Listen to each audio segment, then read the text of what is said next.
Tonight's topic, entitled Change It or Obey It, Why the Constitution is the Solution. We're going to focus primarily on an action plan that's being promoted around the country today, where they turn to Article 5 in the U.S. Constitution. That's the section where it describes how to propose amendments, changes to the Constitution. And in Article 5, it has two methods. The first one is the one we've always used. Congress proposes the amendment, and then it's sent out to the states for ratification. But what they're focusing on is the other method, that when 2/3 of the state legislatures apply to Congress for a convention, then Congress calls this convention for proposing amendments to the Constitution, which then, again, goes out to the states for ratification. So this is often called the Article 5 Convention. There are a lot of other names it's known as well.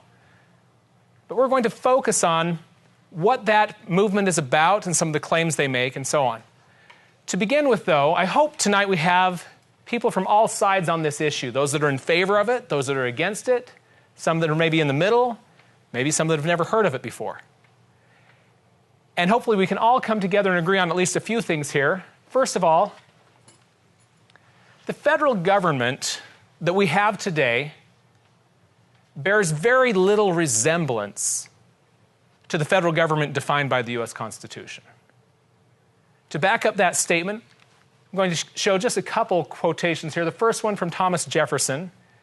He says, "Congress has not unlimited powers, but only those specifically enumerated," referring to the enumeration of powers in the Constitution. Congress has limited powers. At least constitutionally, they're supposed to. The second one comes from the Federalist Papers, Federalist number 45, where James Madison declares the powers delegated by the proposed Constitution to the federal government are few and defined. Those which are to remain with the state governments are numerous and indefinite. Which one sounds bigger? Powers to the federal or powers to the state? Powers to the states. We're supposed to be far more powers left to the states, very few specifically defined powers given to the federal government.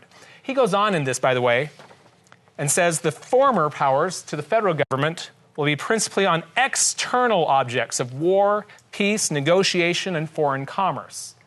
That's primarily what was given to the federal government.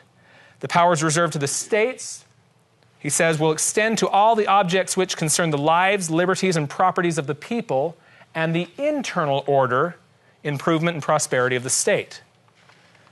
So pretty much everything external should be federal, everything internal primarily should be toward the states. Is that what we're doing today? No.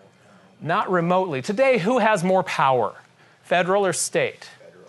Federal seems to have far more power and do far more things regarding the internal affairs of our nation, the majority of which they were never granted in those enumeration of powers. But it gets worse. Just to give a little bit of a positive spin for you here, it does get worse. There's an article here that I want to bring up from the Washington Post entitled, "The Rise of the Fourth Branch of Government." How many branches of the federal government did the Constitution create? Three, right? The federal executive branch, president, legislative branch, Congress, the lawmaking branch, and then the judiciary. They're talking about the rise of a fourth branch of government not defined by the Constitution. What they're referring to is the federal regulatory agencies. And one of the facts that they pointed out in here is when in a 2007 study, it showed that Congress in that year had enacted 138 public laws. During that same time period, federal agencies had created almost 3,000 new rules. Wow. They're outpacing Congress by a large margin. Huge. All of these new rules carry the force of law behind them. They're effectively creating law just like Congress. Now, the first line in the Constitution says that all legislative power is given to Congress. They're the only ones that actually have legitimate power to create law. So we have this fourth branch that is creating law, but not only that, these federal agencies are empowered to write the rules, create law, enforce them, which is the job of the executive branch, the presidency, and to judge, judiciary here, to judge of their infraction. They're acting as though they're all three branches of government wrapped into one. Now, James Madison in Federalist number 47 had something to say about that concept. He said, the accumulation of all powers, legislative, executive, and judiciary in the same hands may justly be pronounced the very definition of tyranny. Now, if your company has ever been investigated by OSHA, for example, and they say you're guilty of OSHA violations, if you want to appeal that, you'll be appealing it before an OSHA court. Does it come as any surprise that that OSHA court traditionally tends to side with the OSHA agents? Not a big surprise there. When you combine all three powers to create law, to execute law, and judge the infractions of the law into the same hands, there's no accountability. This was never intended to be the model the Constitution gave us. They are not elected officials, they're not accountable, and yet they are really the primary lawmaking body in our country today. Our nation's clearly off track. From the form of government that our Constitution established, we are far from it. So tonight we'll be talking about various proposed solutions. I'm going to outline tonight's presentation. Point 1, section 1 tonight will be marketing claims of convention promoters. Those who are promoting this plan to call for this Article 5 convention need to sell it to whom? They need to ultimately sell this plan to the state legislatures, because remember, it's on the application of the legislatures of the states that then Congress calls this convention. 2/3 of the state legislatures apply, and we have the convention. So we've got to sell this plan to the state legislatures. So this is a marketing plan they're promoting out there. We'll investigate some of their marketing claims. The second one is we'll investigate some of the proposed amendments that are being circulated right now, and give a little bit of a historical and constitutional perspective to them. And then third, we'll look at what I consider to be true constitutional solutions according to the words of the Founding Fathers. What would they do? What would they recommend? So to begin, part 1, marketing claims of convention promoters, I want to start with a little analogy here. Now, if you've heard this one before, don't give it away to those who haven't.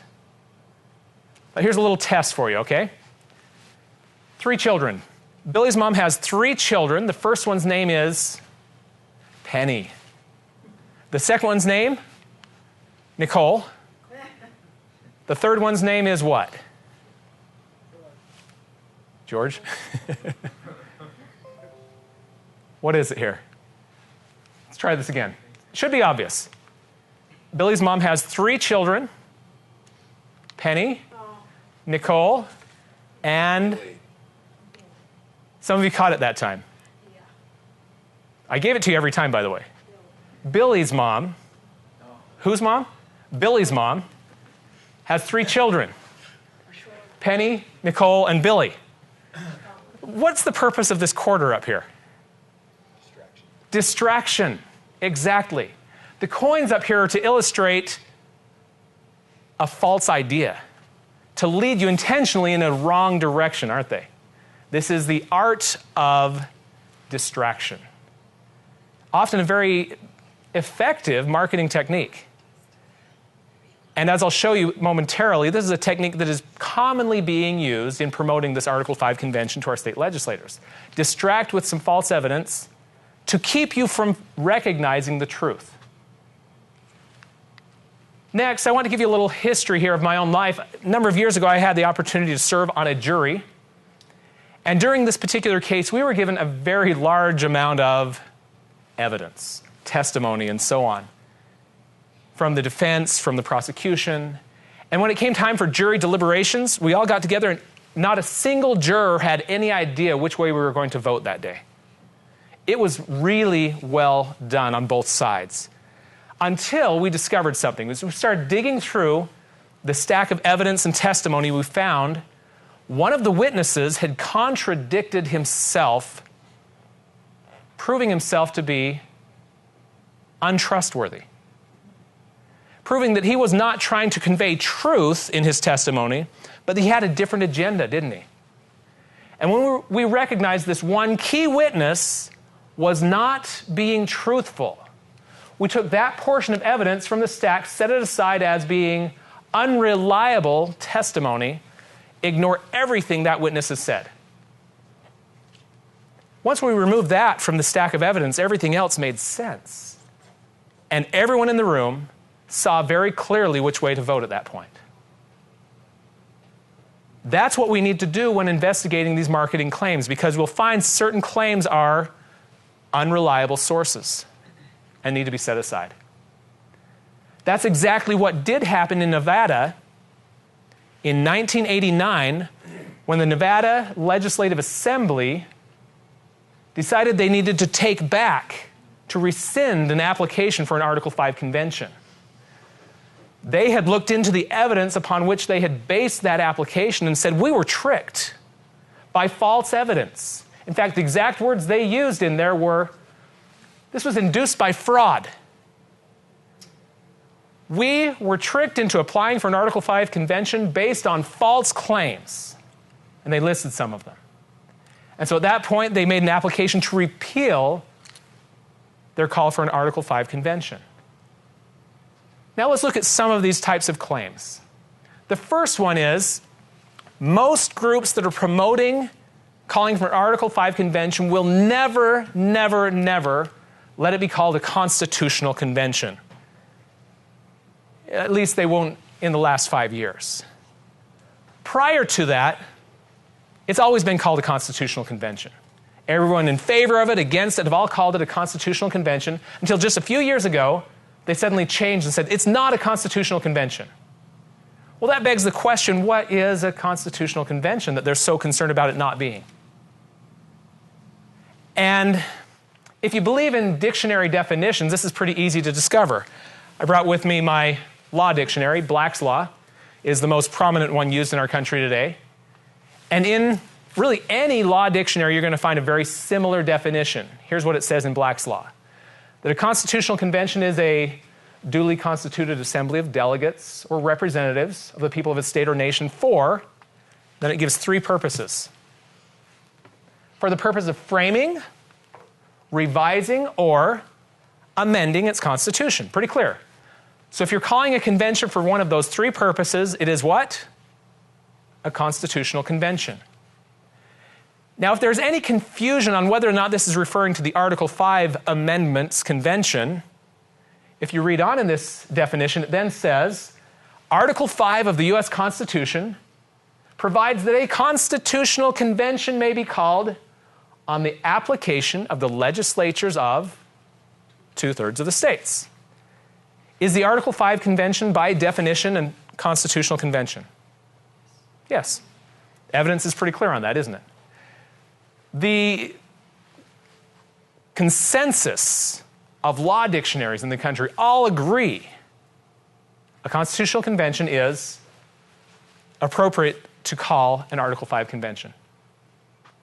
On the other hand, those that are promoting a convention say, no, it's not a constitutional convention. A constitutional convention is for writing a new constitution only. They're saying it's only definition number 1 there. It's not for revising or amending. Strange, okay. So they say it's not an amending convention, therefore an Article 5 convention is not a constitutional convention. I have debated online and in public, in person and so on, hundreds of Article 5 convention promoters and ran into the same issue over and over again. And every time I've asked them this one simple question, what is your source for that definition? And 100% of the time, the answer is a diversion or a distraction. Not one has ever produced a single source for that definition because there isn't one. Is that a little strange to you?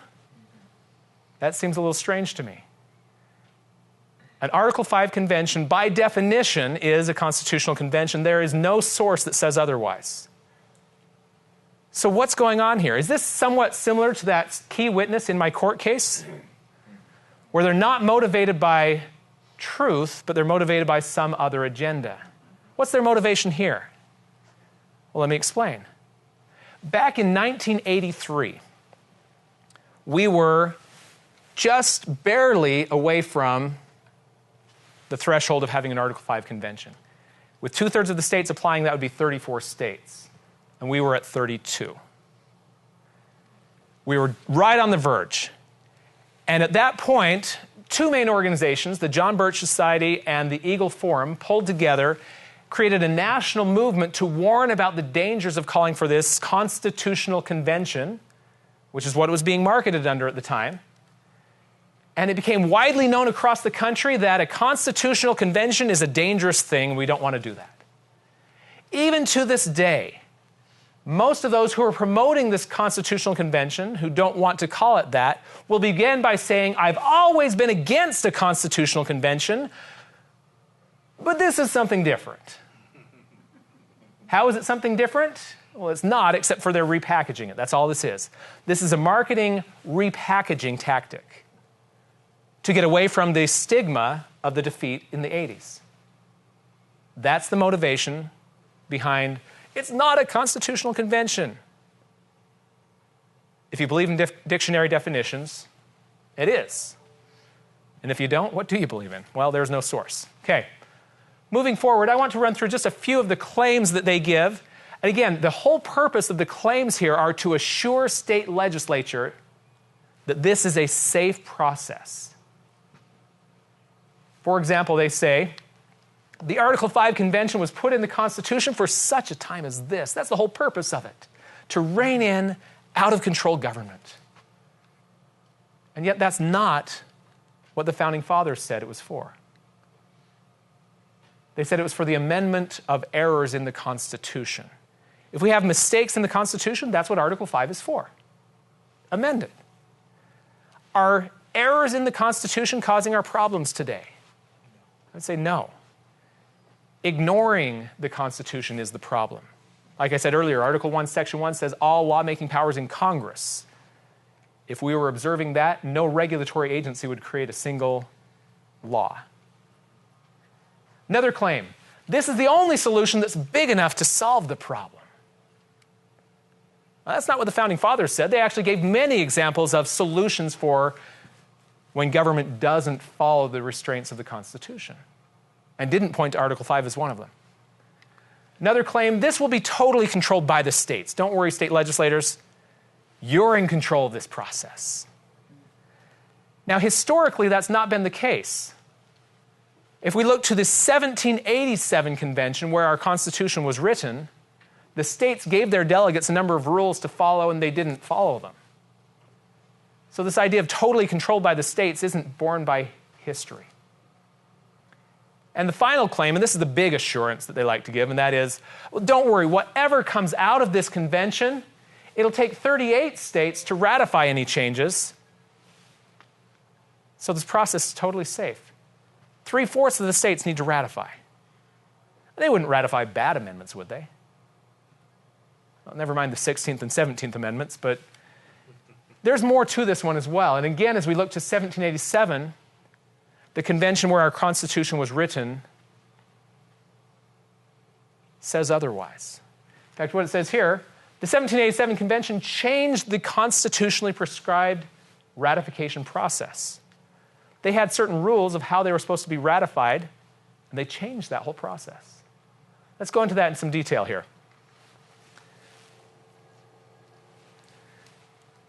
You all recall that the Constitution we have right now is our second Constitution, right? The first Constitution our nation had was called the Articles of Confederation. And in order to make any changes to the Articles of Confederation, Article 13 of the Articles said any changes, alterations, must be agreed to in Congress and then affirmed afterwards by the legislatures of every state. Pay attention to that. Agreed to by Congress, confirmed by the legislatures of the states, of every state. That was the requirement to make any changes to the Articles of Confederation. Now, to assure us that we couldn't possibly change the rules of ratification like they did in 1787, those promoting a convention will say such things as, the Constitutional Convention of 1787 was not called under the Articles of Confederation. It wasn't subject to Article 13 of the Articles of Confederation. The Articles made no such provision for a convention. What do the articles say about where the amendment proposals come from? Actually, nothing. It's silent on that. All it says is any amendment proposals need to be confirmed by Congress and the state legislatures. So could an individual person say, I propose a particular amendment to the articles, and as long as Congress and the state legislatures approve it, that's valid, right? Is there anything saying you can't do this through a convention? No. Totally valid, and really probably the very best way, because then you get all the states together at this convention discussing what changes they want to propose. So this is a misleading claim. The articles made no provision for such a convention. They also made no prohibition on such a convention. But here's the next question. Was Article 13 in their minds at this time? Because here's what they continue on saying. They say, because it wasn't under Article 13, they could do anything the states allowed it to, up to and including choosing a new method of ratification for its proposals. They weren't subject to Article 13. Is that the case? A little bit of history now. What triggered the Convention of 1787? What led to it happening? The Annapolis Convention of 1786. James Madison and others were urging states, come together, we've got to talk about the problems we're having with our nation under the Articles of Confederation. There are some big problems here we need to address. And at the Annapolis Convention, what they concluded was, these problems are really largely based on our Constitution of the Articles of Confederation. The only way to solve these problems is we need to propose some changes to the Articles of Confederation. So we propose, as the Annapolis Convention, that during the summer of 1787, there needs to be a new convention called, of all the states, where we come together and propose amendments to this Constitution. And then they concluded that declaration with, whatever comes out of that convention during the summer of 1787 will be submitted to Congress, and when agreed to by Congress and afterwards confirmed by the legislatures of every state, then it becomes a valid change to the Articles of Confederation. Do you recognize those words, by the way? Confirmed by Congress, confirmed by legislatures of every state. Does that sound familiar? That's Article 13, isn't it? Article 13 of the Articles of Confederation is directly referenced by the Annapolis Convention. This was the call for the convention. They directly referenced it. So was the intent that it would be under Article 13? Sure.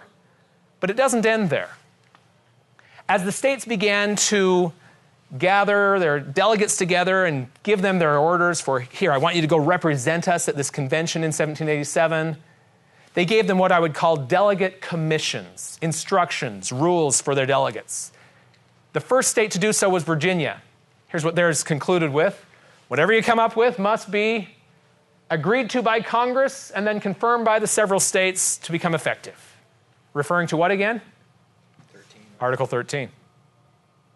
The next state to issue some delegate instructions, Pennsylvania. Submitted to Congress, agreed to by them, and then duly confirmed by the states, Article 13. Is this getting monotonous?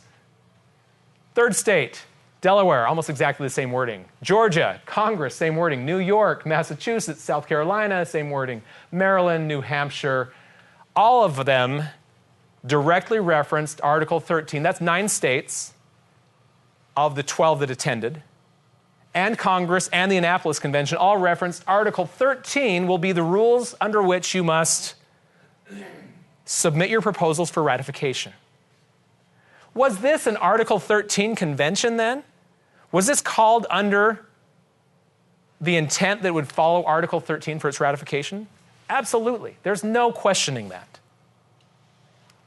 And to add additional evidence to that, now Rhode Island didn't even attend the convention, did they? 12 states out of 13 attended, Rhode Island did not. But during that convention, during the summer of 1787, Rhode Island legislature sent a letter to them, reminding them, yes, we're not there, here are some of the reasons why, but whatever you come up with, remember, any alterations you propose must be agreed to in a Congress of the United States and afterwards confirmed by the legislatures of every state. Again, pointing to Article 13. Just because we're not there doesn't mean you can bypass us. You're going to need our approval for any amendments you propose. Clearly, the intent was, going into this convention, It's going to be following Article 13 for the ratification process.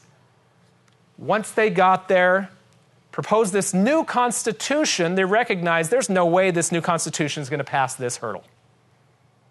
It represents the states giving up some of their power. How many politicians like the idea of giving up power? This is going to be a hard sell to get state legislatures, all 13, especially Rhode Island, to agree to the new constitution. In fact, the new constitution was ratified for almost 2 years and was going into effect and being used before Rhode Island decided to ratify. They were left out. The Convention of 1787 threw out Article 13 and wrote a new process. It's not going to be ratified by state legislatures at all. It'll be ratified by the people through conventions held in each state.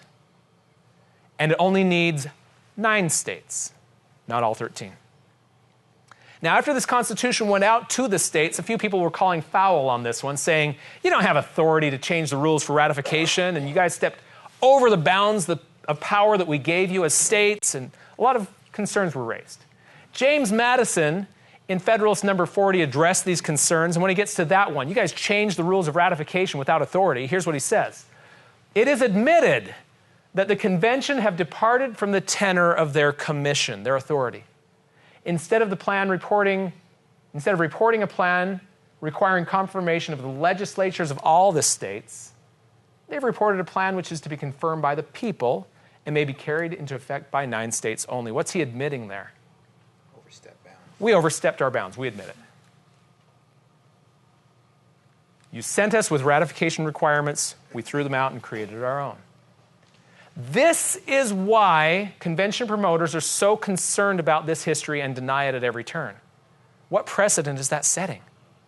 If we hold a convention today, the Constitution today says it needs to be ratified by 3/4 of the state legislatures or conventions held in the state. Could a convention today say, hey, look what they did?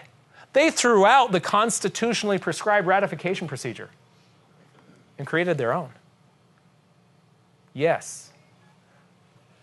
Is this claim at the top here true? Is this based on a search for truth? Or is it motivated by another agenda than that? It's clearly a false claim, isn't it? Now, not to be outdone, despite the fact that all of this history shows, yes, clearly this was supposed to be an Article 13 convention, and they changed the rules on us. Those that are promoting a convention don't give up at that point.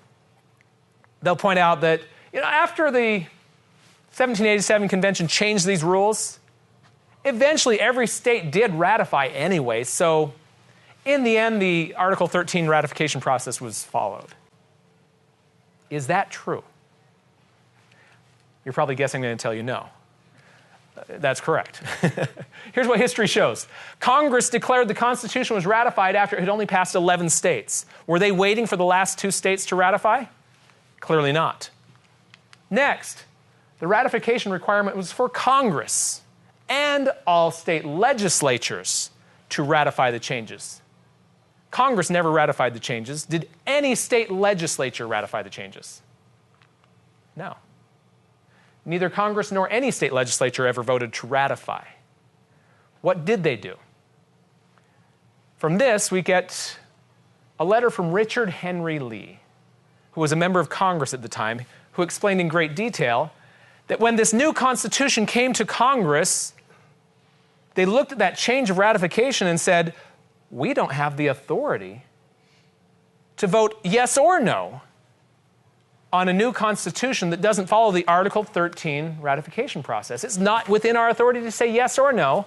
So he then says they found it most eligible at last to transmit it merely to the states without approving or disapproving. Congress never gave a yes or no on that. They just sent it on. When it came to the state legislatures, they recognized the same problem. No state legislature ever voted to approve or disapprove either. They merely transmitted it on to the conventions that were to be held in each state for the people to decide. Why did they do that? Who has the highest power in the country? It's not the president. The individual people as a whole. In our country, the highest sovereign authority is the people themselves. And because the Convention of 1787 was turning ratification over to the people, they just went over the heads of Congress, of the state legislatures, and even the Constitution itself of the time, the Articles of Confederation. They appealed to the highest authority, and nobody else in the land had the position or authority to say no, to say yes or no, as Richard Henry Lee says. So again, is this a true statement, or is this one motivated by some other agenda? Clearly motivated by something else. False claim. They don't give up on this one, though. Why?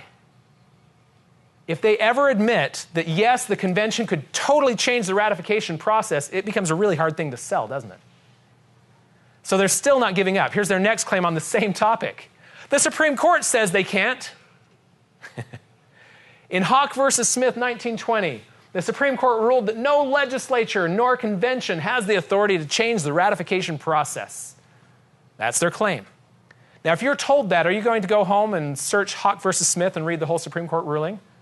It'd be a good idea, actually. That's what I did, especially based on the track record I've just shown you. If you look up Hawk versus Smith, here's what it does say. I searched the entire thing. It doesn't say that. The closest thing in there is, it's not the function of courts or legislative bodies, national or state, to alter the ratification process which the Constitution has affixed.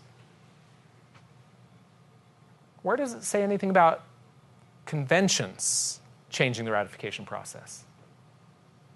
It doesn't. It's not in there. So where does this claim come from? In one word, it comes from desperation. That's it. It comes from a desperate attempt to cling to this promise that they're making to the state legislators that no matter what comes out of the convention, it has to be ratified by 38 states. Unless history repeats itself, which they won't admit, and the convention changes the ratification process, what might they change the ratification process to? Here's one idea.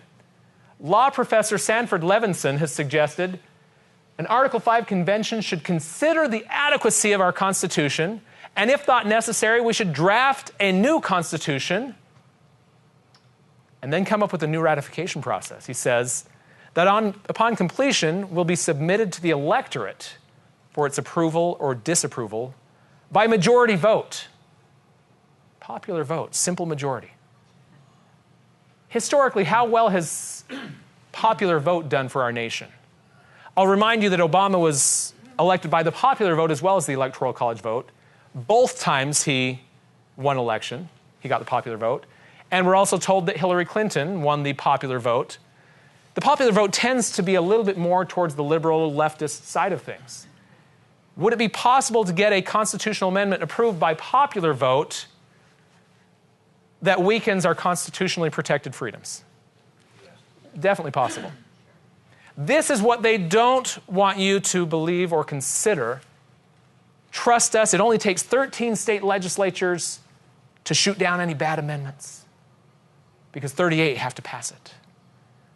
And I always say, unless they change the ratification process, just like they did in 1787. Interesting. There are a number of other claims. I'm going to cover just a few more here. There's a key letter written to George Turberville by James Madison. Just after the Constitution had been written and was sent out to the states for ratification, it was circulating, being ratified by some states and so on, there began to be a movement already saying, this Constitution won't do, we need to make some major changes to it, let's call for a convention to make changes to the Constitution. And in Madison's letter to George Turberville, he's warning against this. Let me read to you some of it. He says, if a general convention were to take place for the avowed and sole purpose of revising the Constitution, what kind of convention are we talking about then? Revising convention? That's a constitutional convention, right? But one for just revising. We're not talking about one to write the whole thing, although it could. He says it would naturally consider itself having greater latitude than Congress. The convention will be much more free to make changes than Congress would. An election into it would be courted by the most violent partisans on both sides. It would no doubt contain individuals of insidious views who might have the dangerous opportunity of sapping the very foundation of the fabric of our Constitution. And he concludes his letter with this: having witnessed the difficulties and dangers experienced by the first convention, which assembled under every propitious circumstance, I should tremble at the result of a second, meeting in the present temper and under all the advantages I've mentioned. If what he's talking about is a warning against an Article 5 convention, that's a pretty staggering strike against their movement, isn't it? So predictably, they're going to tell us this is not what he's talking about. You probably saw that one coming.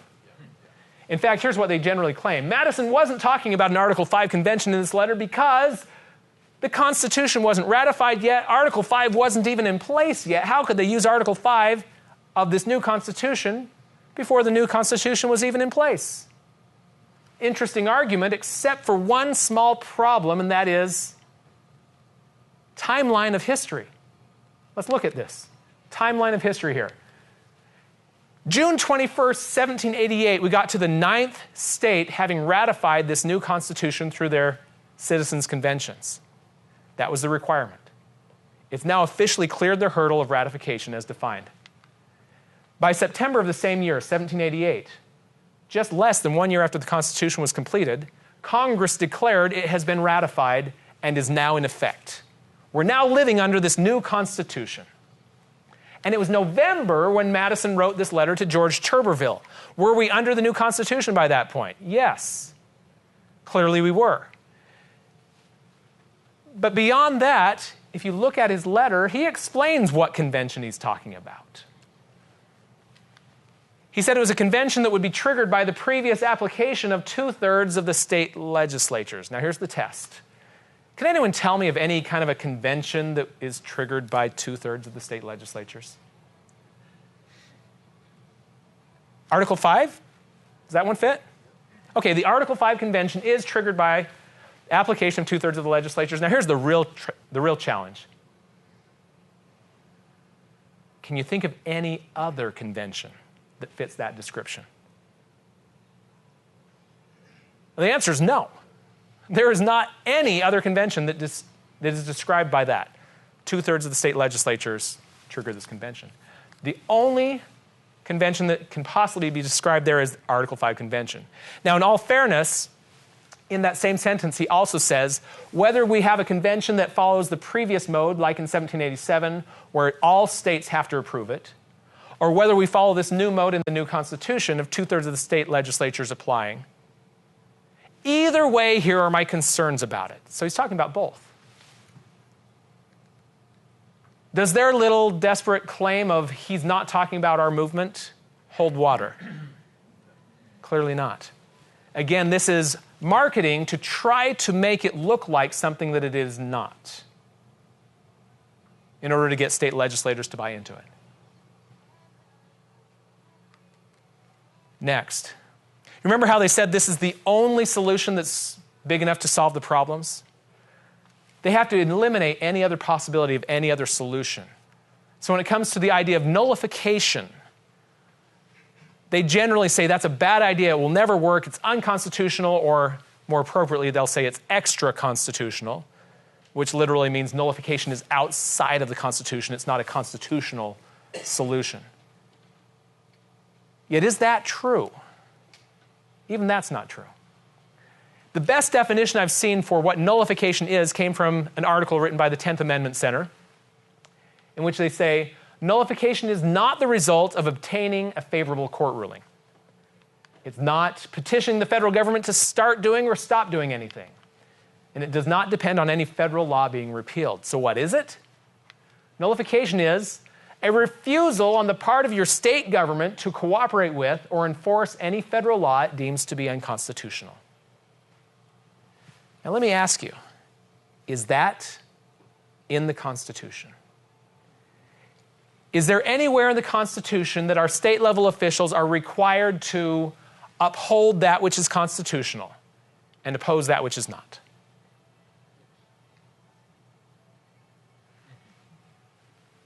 Nullification is simply upholding the Constitution. Is that required by the Constitution? In Article 6, Clause 3, where it says that every elected official, national, state, county, local, whatever, is required to swear an oath of office to uphold the Constitution. Is there any provision in there that says you're supposed to uphold the Constitution as long as the federal government does, but if not, follow them? No.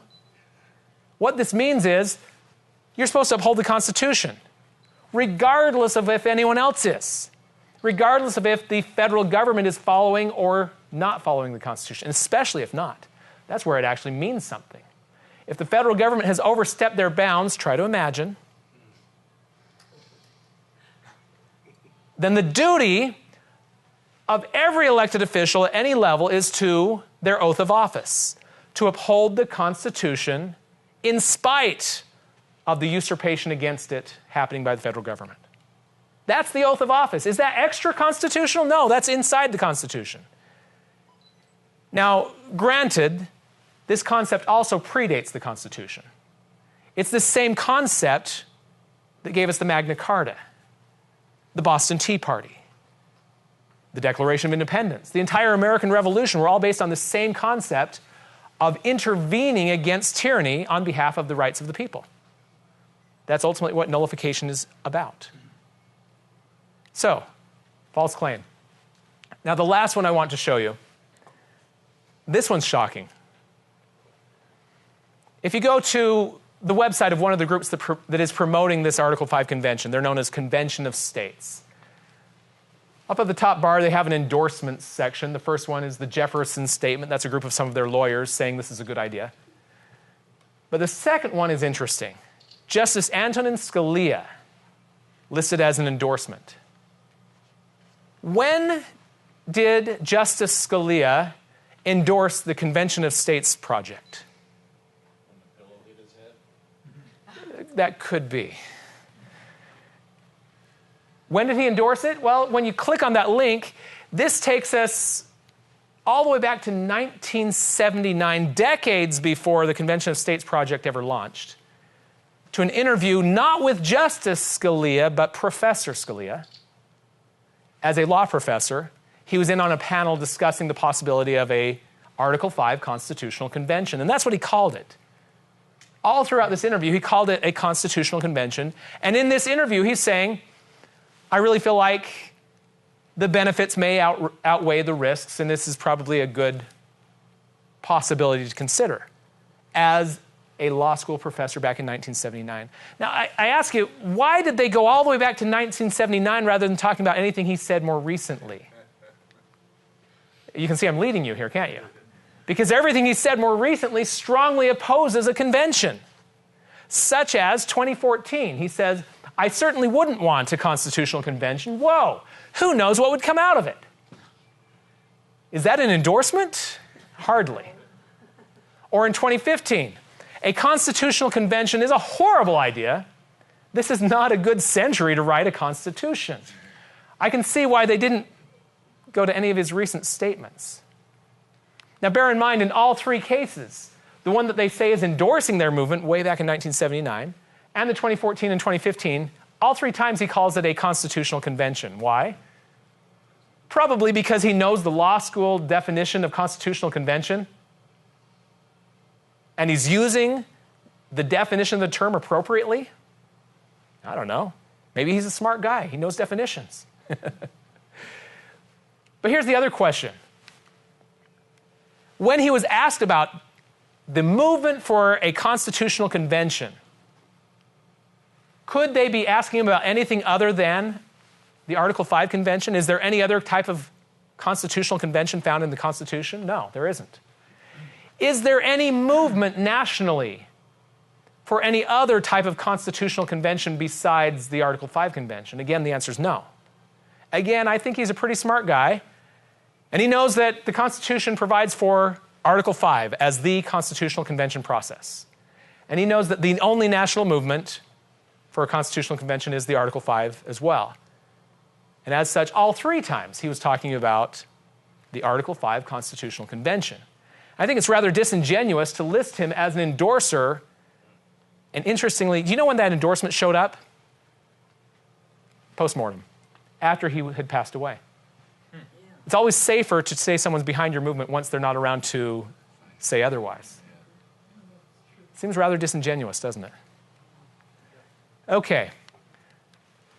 So when you get to a point where you find you're trusting in experts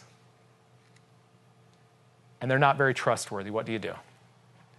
You might remember during the Cold War, Reagan learned this wonderful Russian proverb, and forgive my lack of Russian pronunciation, doveryai no proveryai. Is that even close?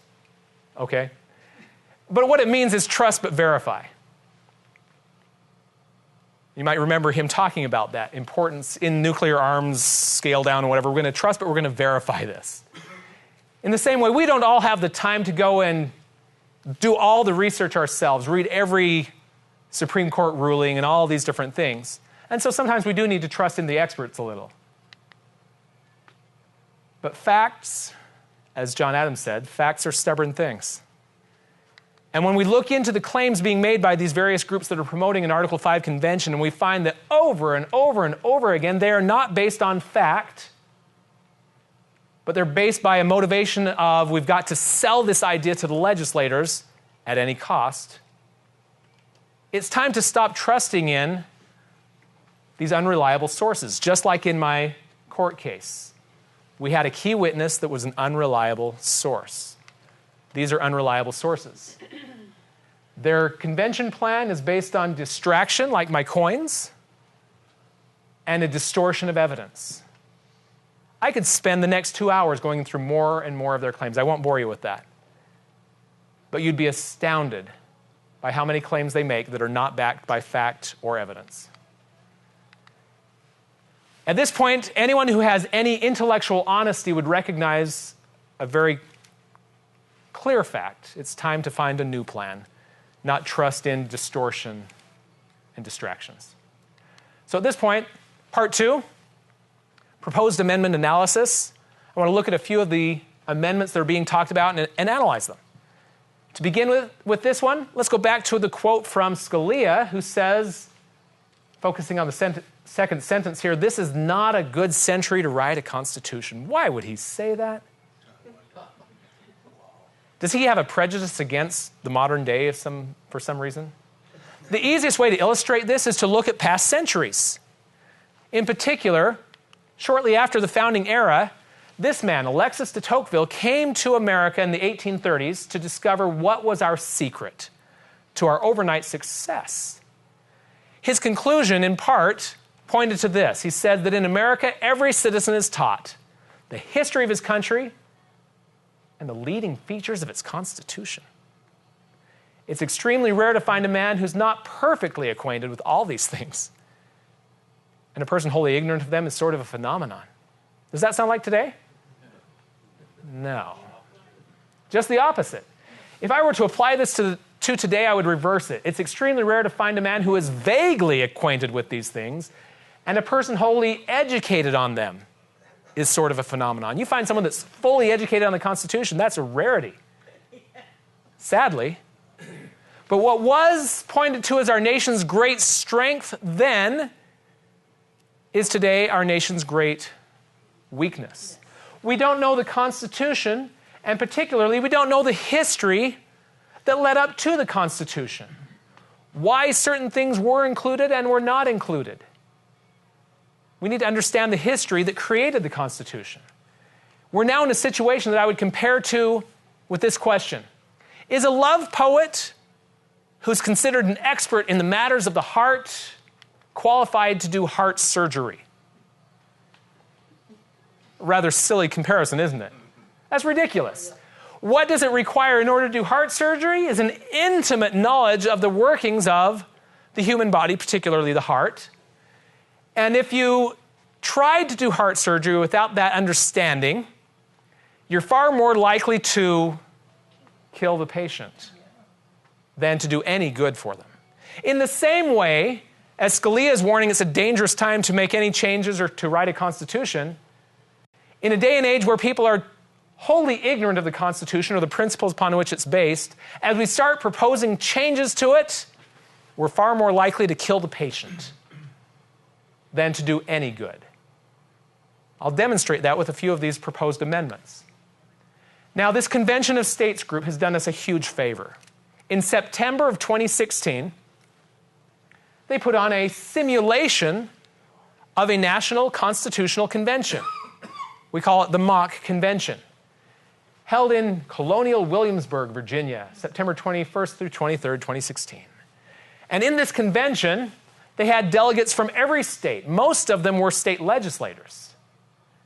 Up to 3 delegates for most of the states, a total of 137 delegates, that were in attendance by invitation only. These were hand-picked delegates. Most of them were the Convention of States bill sponsors in their state legislatures. So these are their people, for the most part, not all. The Convention of States paid all the expenses for this trip. And the friends of mine that got to attend said it was a wonderfully produced convention. Top-notch. They didn't spare any expense. Interesting. Convention of States wrote all the rules for the convention. Now, in a real convention, the convention writes their own rules. But we're told all along the way, this is exactly how the real convention will happen.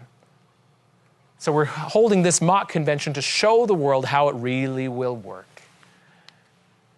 The Convention of States leaders were in the room with the delegates, helping them draft the amendments, coaching them on wording. Do you suppose they'll have a similar invitation to a real convention and come in there and coach and guide the drafting of new amendments? I doubt that. And since this was just a simulation, the delegates had no real power because nothing they proposed was actually authoritative. And so, of course, there was no temptation to abuse any power. Interesting side note. But here's the most significant thing I found out about this convention. Again, there were 137 delegates. I spent the time and researched every one of them and found that of the 137, there were 4 Democrats and 1 Libertarian that was a Republican turned Libertarian. Again, exactly like a real convention will be, right? The majority were Republicans and or conservatives by 96%. That's a pretty lopsided convention. Now, don't misunderstand. This is not because liberals aren't interested in changing the Constitution or having an Article 5 convention. In fact, I did a little research and found a few liberal organizations that have publicly endorsed calling for an Article 5 convention. Here's the list I came up with. I found a few. In fact, in total, I found around 500 liberal organizations that are publicly endorsing this plan to have an Article 5 convention to propose changes to the Constitution. So yes, liberals are interested in this process as well. In fact, one notable liberal, law professor Lawrence Lessig, a little bit of his resume. He was an Obama campaign advisor. Good liberal resume there. He was a 2013 Bilderberg attendee. He started such organizations as Call a Convention and Mayday PAC to promote this idea of having a Article 5 constitutional convention, and he has declared his intent. He says it's time to rewrite our Constitution. And he's seeking a truly open and constructive Article 5 convention where everything's on the table. Similar to Sanford Levinson's plan there, isn't it? Let's write a new Constitution. Now, it won't surprise you that one of the organizations that he is supporting is Wolf-PAC. This is a liberal organization that has financial ties to George Soros. And their plan is, we want an amendment to the Constitution that makes all political campaigns publicly funded with your tax dollars to eliminate the corruption of money in politics. Now, of course, that also makes government the gatekeeper on who gets to run for office or not. I don't see any problems with that, do you? But that's one that he definitely is supporting and promoting is the Wolf-PAC amendment. We've got to get corruption of money out of politics. What might surprise you is that he's also regularly working with the Convention of States organization, which is viewed as a conservative group, to promote the Article 5 convention with them. And he serves on the advisory board of Compact for America. That one's a subsidiary of Goldwater Institute. Again, generally viewed as a very conservative group. So he's working with the liberal groups and the conservative groups trying to promote this Article 5 convention. Why would you suppose he's doing that?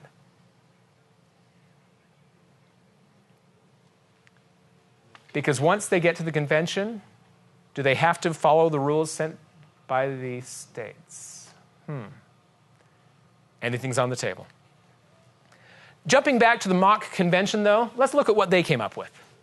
Here we have this very fair and balanced, politically represented organization here, 96% Republicans. In fact, I would compare this to a fantasy football dream team, if ever there was one. Yeah?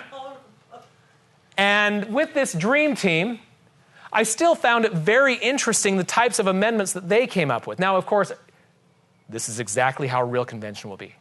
Okay, not quite. It'll have a few more liberals and moderates in there, I'm sure. A majority of them, actually. But what did they come up with? Let's look at the first amendment I want to talk about, which I call the lame duck amendment. Do you all know what a lame duck term of Congress is? Here's my description.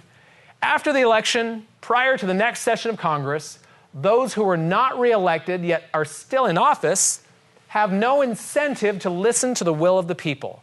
So in that session that happens after the election, before January, where they're sworn in to their new session, this is the time that is traditionally the time to push bills that are politically unpopular, the lame duck session. You could never get them to go for it because the people don't want this. Just wait till the lame duck term. We'll be much more free then, right? Now, this generally is about a 1-month period of time. If I were to propose any change to this lame duck term, I would eliminate it. With maybe the exception of extreme emergency, like they need to declare war or something. Okay, maybe you can call it an emergency session for that one purpose only. Maybe. Wouldn't that be the direction you think we should go here? Let's eliminate this problem. That's not quite what the amendment that he proposed in the mock convention does. In fact, what it does is extends the lame duck term. Surprise, surprise. In fact, for the House of Representatives, it would extend it to up to 2 years, and for the Senate, it would extend it for up to 6 years. Is that surprising to you? 96% conservatives and Republicans, and this passed with a 70% majority at the mock convention. How did they pull that off? How did they get this very lopsided conservative and Republican group to support extending the lame duck term? Marketing. By what they called it. You don't call it a lame duck amendment or else no one will vote for it. You call it term limits. Now, I know that might shock a few of you, but consider honestly for a moment, what do term limits do? They get someone who's still in office that no longer has any incentive to listen, but instead of that term lasting for just 1 month until the new Congress is sworn in, it lasts their entire final term of either 2 years or 6 years. And during that final term, do they have anything to gain from the people? You don't have any ability to vote for them now. They don't need anything from you. So who do they listen to? Special interest groups, lobbyists, that can help ensure they have a prosperous retirement from Congress. This is why the Founding Fathers, when they were drafting our second Constitution, decided to eliminate the term limits that we had under the first Constitution. The Articles of Confederation had term limits. Alexander Hamilton, in the Federalist Papers, explaining this new Constitution, explained why they eliminated term limits. He says, "Nothing appears more plausible at first sight, nor more ill-founded upon close inspection than term limits. One ill effect of this exclusion would be a diminution, a reducing of the inducements to good behavior, which they were permitted to entertain a hope of obtaining by meriting a continuance of them." Meaning, as long as they have a chance of being reelected, they're hoping you still like them and will vote for them. Once they no longer have any chance of being reelected, they don't care what you think of them because it doesn't matter to their career anymore. In addition to this, during the convention of 1787, Gouverneur Morris, one of the delegates helping draft this new Constitution, explained to the rest of the delegates, here's why we need to eliminate term limits. His explanation is almost exactly the same. He says, term limits tended to destroy the great motive to good behavior, the hope of being rewarded by reappointment, reelection. It was saying to him, make hay while the sun shines. You may as well do what you can while you can. Put in that light, term limits don't sound so good anymore. I used to think they were a good idea. John Adams explains this even further. He says, the people should be at liberty to choose the ablest and best men. Yet upon the present term limit supposition, the people voluntarily resign this right and shackle their own choice. Who's being shackled by term limits? The people. Term limits limit the people. They don't limit Congress. They limit our choice of who we get to choose for office. And if we're not exercising that power effectively, whose fault is it? We like to blame Congress for Congress's corruption. But who keeps voting for them? The people. So to conclude this part, one more quote here. Thomas Jefferson tells us what to do. I know of no safe depository of the ultimate powers of society but the people themselves. And if we think them not enlightened enough to exercise their control, their vote, with wholesome discretion, the remedy is not to take that vote from them, but inform their discretion by education. If you want the people to elect better Congress, you've got to educate the people on what that is and what that means. And now here's his concluding statement here. I love this. He says, this is the true corrective of abuses of constitutional power. The true correction is not to take away the power of vote through term limits, but to educate the people. Okay, the next amendment I want to explore, we'll cover 3 tonight. So the second one is, with a little bit of preface first, again, remember I talked about Article 1, Section 1 of the Constitution. The very first thing after the preamble says that all legislative powers, all lawmaking powers, herein granted in the Constitution, shall be vested in whom? Congress. We all know what the word all means, right? Here's your test on that. If all lawmaking power is vested in Congress, how much lawmaking power does that leave to the courts? None. How much does that leave to the president? None. How much does that leave to the regulatory federal agencies, EPA, OSHA, FDA, TSA, DHS, and on and on and on? None. Any act they produce that's supposed to be a new law is invalid according to Article 1, Section 1 of the Constitution. None of them have the authority to legislate except for Congress themselves. From the mock convention, they came up with this proposal that whenever 1/4 of the House or U.S. Senate says they're in opposition to a proposed or existing federal administrative regulation, then Congress has to vote on whether or not it's going to be valid.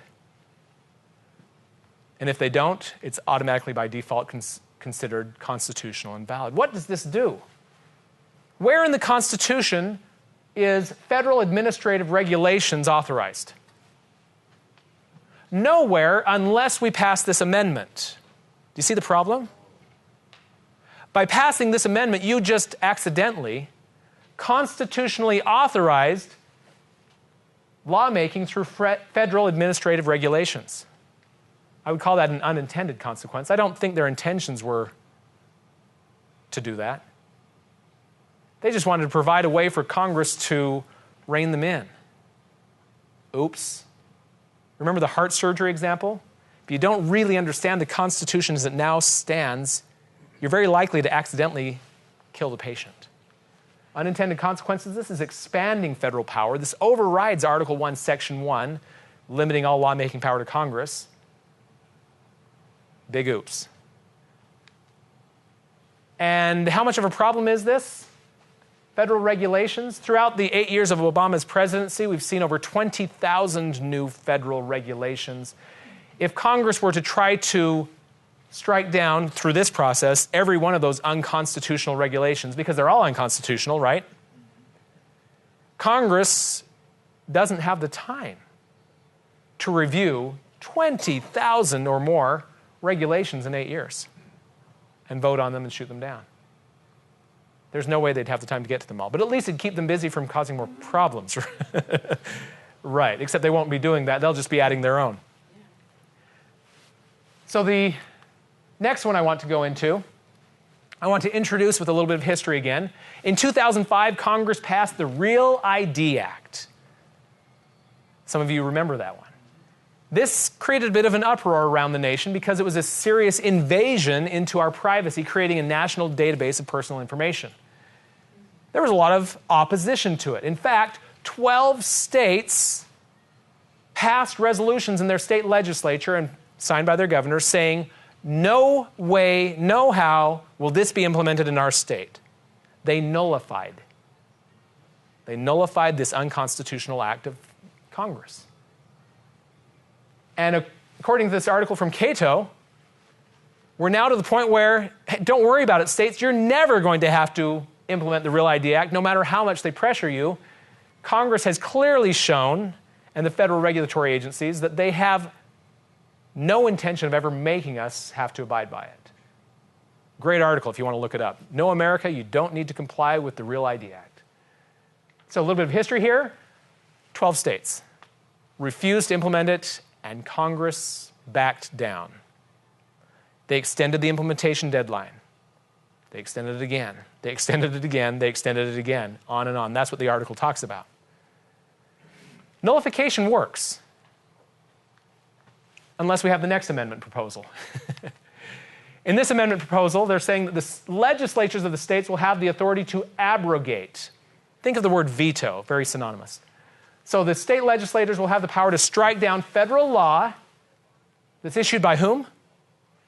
Congress, the president, or administrative agencies. Do you see the same problem coming up again? We again accidentally expanded federal power, constitutionally authorizing the president and the administrative agencies to create law. Something that nowhere appears in the Constitution as it now stands. Oops. But then it goes on and says the way that this has to be done is 3/5 of the state legislatures approving in opposition to any federal law, passed by any of those, is the standard by which we can shoot down federal law. 3/5, 30 states. This weakens state power, requiring 30 states to nullify federal law. How many did it take to shoot down the Real ID Act? 12. If this amendment were on the books in 2005, what would have happened with this battle over the Real ID Act? We would have given Congress the position to say, that's nice that 12 of you are opposed to it, but you're a little short. Until you have 30 opposing it, you're going to have to implement it. We would have lost this battle over the Real ID Act by having this amendment in place. Again, I think it's well-intentioned. But if we don't understand the system as it's now written and how it now works, we're likely to kill the patient in the process. Amendment proposals. I'm starting to really believe Justice Scalia was onto something, and this is a terrible century to write a constitution. Okay. Jumping back to the Convention of States, I wanted to point out one more thing about their convention application.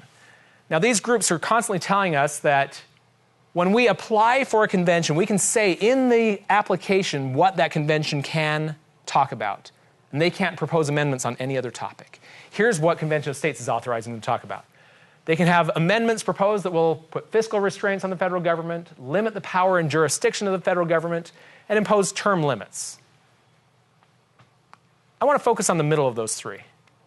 Limit the power and jurisdiction of the federal government. That sounds good, doesn't it? Top constitutional lawyer, Edwin Vieira, speaking on that section, says, well, that's what the Constitution supposedly does now. It's supposed to limit the power and jurisdiction of the federal government. Now, if we are proposing new limits to the power and jurisdiction, because the Constitution already has some, doesn't it? So this would be proposing new constitutional limits of power and jurisdiction. Would those new limits be higher or lower than the existing ones? It doesn't say. They want you to believe that these new limits will be lower. It'll be a reduction of where we are now. But what we just looked at with these past 3 amendment proposals, all of those were an expansion of federal power accidentally. Which is why he's saying at the end here, this thing is totally open-ended. You could propose just about any amendment you want to within the guise of limiting the power and jurisdiction of the federal government. For example, I propose an amendment to limit the power and jurisdiction of the federal government regarding firearms to common sense gun control measures, such as, you can see where that's going. You could limit and expand at the same time. Doesn't Congress use the word limit every so often to expand the debt ceiling? We're going to put a new limit, and then a new limit. In which direction are they always going? Higher and higher and higher. So limits can always increase if they want to. This thing's totally open-ended. And then this also begs the question, if we didn't have the dream team at a real convention, because I don't think we will, most states that have a Republican majority in their state legislature do not have a conservative majority. And it's generally assumed that the state legislatures will choose our delegates for this convention. What are we going to have as delegates there? Moderates and liberals. What would moderates and liberals produce at a convention like this? Here's one suggestion. Former Supreme Court Justice John Paul Stevens wrote this article saying 5 words that can fix the Second Amendment, which I didn't know was broken. Here's his suggestion for 5 words. The right to keep and bear arms when serving in the militia shall not be infringed. You just made the whole right to bear arms conditional upon military service, which means that the average you and I have no right to bear arms anymore. You've just effectively eliminated the Second Amendment just by 5 words. That's one proposal that's out there circulating. Lately, I saw a liberal blogger who's promoting this idea of an Article 5 convention, saying that no matter what the convention is called for, term limits, balanced budget, whatever else, they said very clearly, you're not leaving the convention without eliminating the Electoral College and eliminating the corruption of money in politics, the Wolf-PAC Amendment. This will be the great compromise that the moderates and conservatives will have to agree to in order to get any of these amendments we talked about passed. If you want these passed, you've also got to pass ours. All or nothing here. I don't think it's worth that. None of these amendments I've seen so far are worth passing on their own, let alone as a compromise. Okay, so moving forward, their final last-ditch effort. Okay, you've proven to me that the convention process is dangerous. I can't argue with you on that. But we have to do something.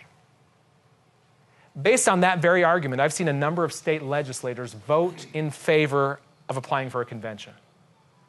You've proven it to me. I know this is dangerous, but we have to do something. I don't know anything else we can do. Daniel Webster gives us some great advice here. He says, a strong conviction that something must be done is the parent of many bad measures. It's not enough to do something. We have to do the right thing. Or again, we're far more likely to kill the patient than save it. So what do we do? The concluding section tonight. I always say the Constitution is the solution, not changing the Constitution, but applying it, abiding by it. I'll demonstrate a few solutions in that manner. Again, how do we rein in federal regulations? The federal regulatory agencies, we don't need to give Congress another way to override federal regulations. They already have plenty of power to eliminate all of it. We need to eliminate all legislating outside the legislative branch. All federal legislative power was granted to Congress. It's time to enforce that. What's the solution? Sustain and defend the Constitution as it's now written. Would eliminate all of that.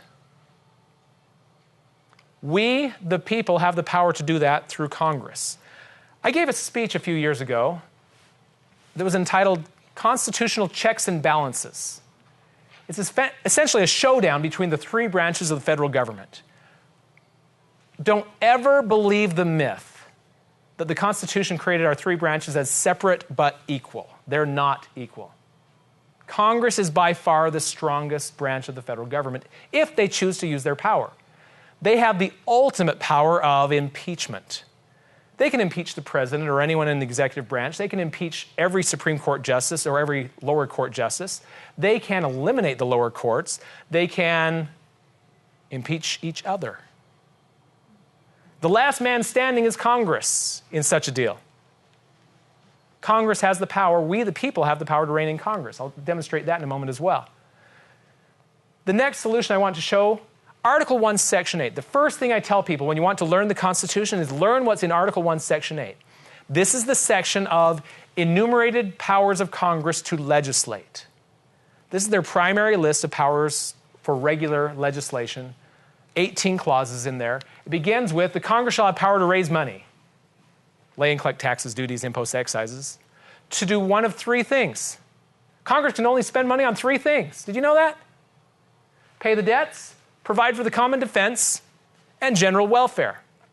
This limits the spending and the jurisdiction of the federal government to create law.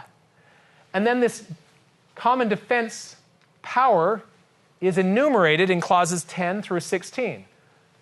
Declare war, raise and support armies, provide for navy, and on and on. These are all the common defense powers described later in Article 1, Section 8.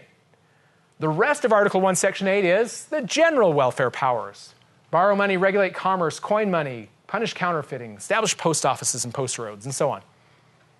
And then it concludes with the necessary and proper clause, which says Congress will have the power to make all laws which shall be necessary and proper for carrying to execution this list of foregoing powers and any other powers they're given in the Constitution.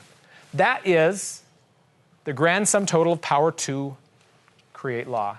And it's all given to which branch? Congress. I hope you go home remembering that. Congress. This limits their spending and their jurisdiction. Now, today we hear a lot of people saying we need a constitutional convention for a balanced budget amendment. Here's what that would look like. Currently, roughly about $4 trillion annually is being spent by our federal government, and the revenue is coming in about $3.6 trillion. Shortfall of about $400 billion. If we propose a balanced budget amendment, those typically say something to the effect that Congress can't spend more money than it's bringing in. But what that effectively does is it authorizes Congress to spend money on anything as long as it doesn't exceed revenue. So everything Congress is spending money on today just became constitutional, even all the usurpation of power that they have currently. Again, we have that same error, don't we? We accidentally expanded federal power, authorizing all the things that are unconstitutional they're doing today.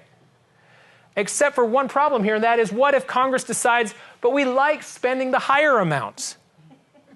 And so we're going to raise taxes and increase the revenue, and now we just made everything they're doing constitutional. They can spend anything they want as long as they tax us enough for it. There's a great idea. Let's increase taxes. Yeah. We just replaced, accidentally, the constitutional limits on spending and jurisdiction found in Article 1, Section 8, accidentally, by having a balanced budget amendment. Now, here's the big downfall of the balanced budget proposal, and that is they always have this escape clause.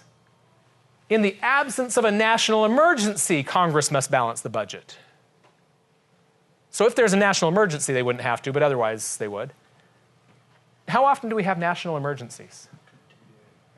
Always, actually, continually, nonstop, every day of the year since 1979. USA Today reports America's perpetual state of emergency. Beginning in 1979, there's never been 1 second that we were not under at least one national emergency, and presently, according to the article, we're under 30. When will this balanced budget amendment require Congress to balance the budget? Never. We've accomplished no good by it. Have we done any damage with it? We just replaced constitutional limits on spending and jurisdiction with it. Another big oops. We're not ready to do heart surgery here, are we?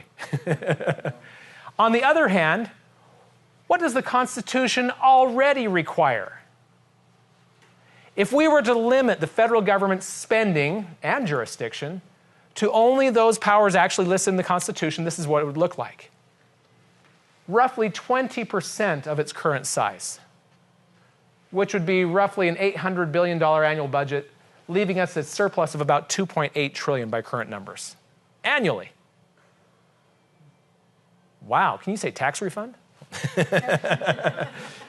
The solution, enforce constitutional limits of power. This is why I say over and over again, the Constitution as it now stands is the solution. We don't need to change it. We need to enforce it. Now, constitutional term limits. You know what the constitutional version of term limits is? Frequent elections. Leaving it to the voice of the people who they want to keep and who they want to eliminate. Congress. 468 seats out of 535 members of Congress are up for re-election every 2 years. 1/3 of the Senate and all of the House every 2 years.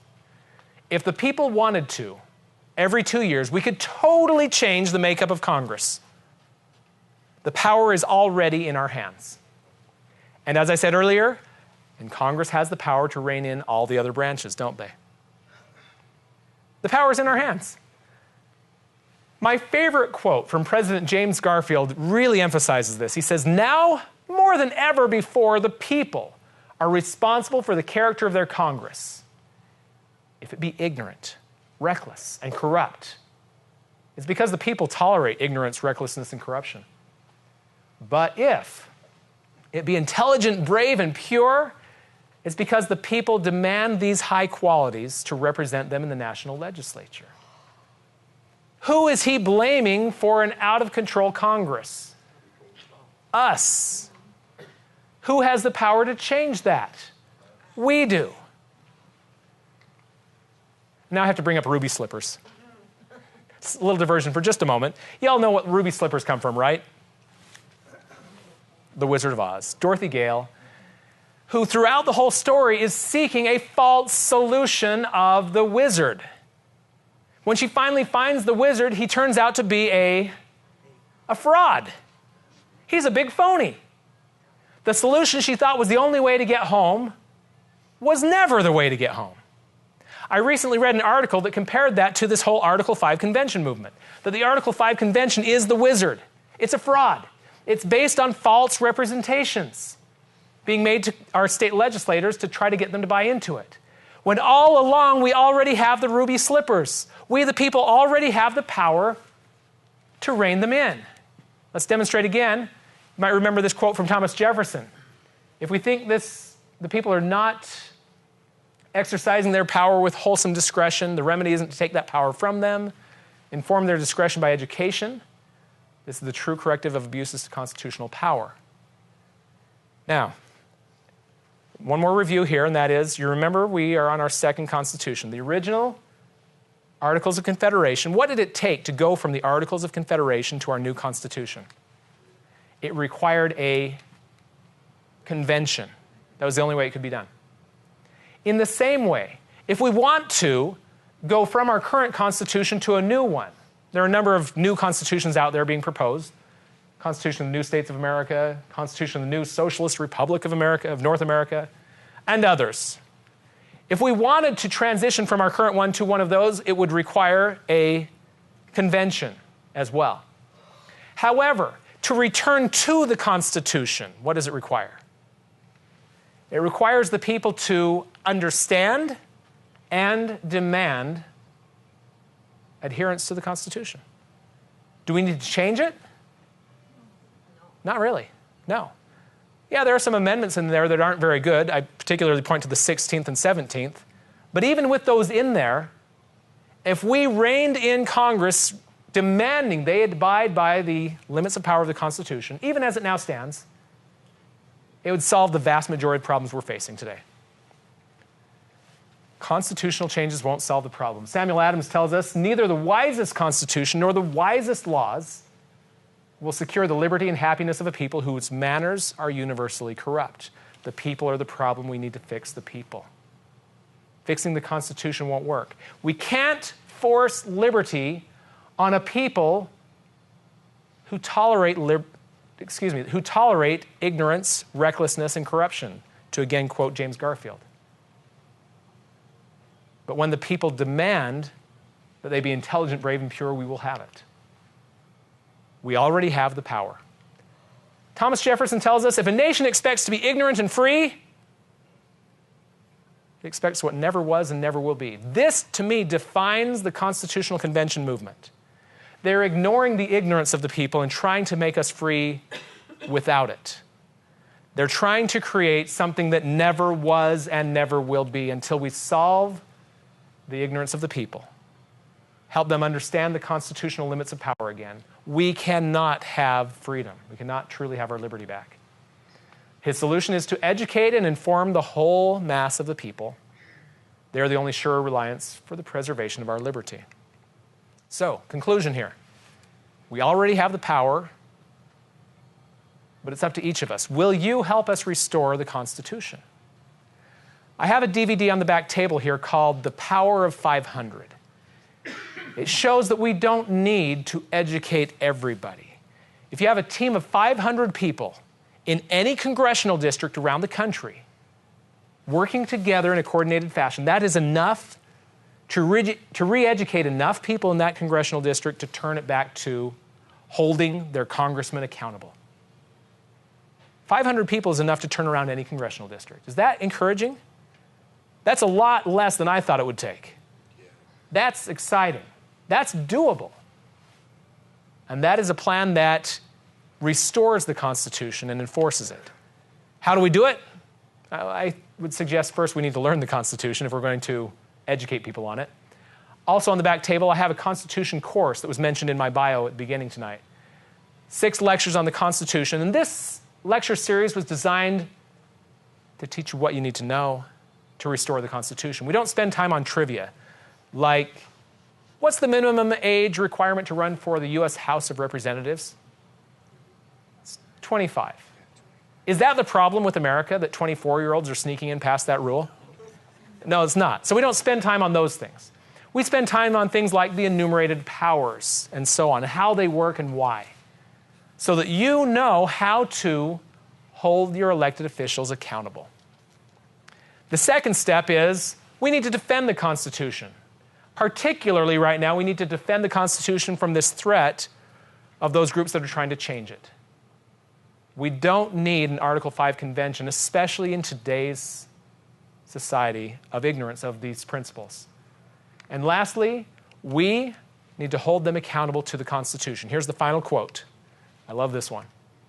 In questions of power, then, Thomas Jefferson tells us, let no more be heard of confidence in man, but bind him down from mischief by the chains of the Constitution. That's beautiful. Chains don't work on their own, though. We have to bind them down with those chains. The Constitution is the tool, but it's not self-enforcing.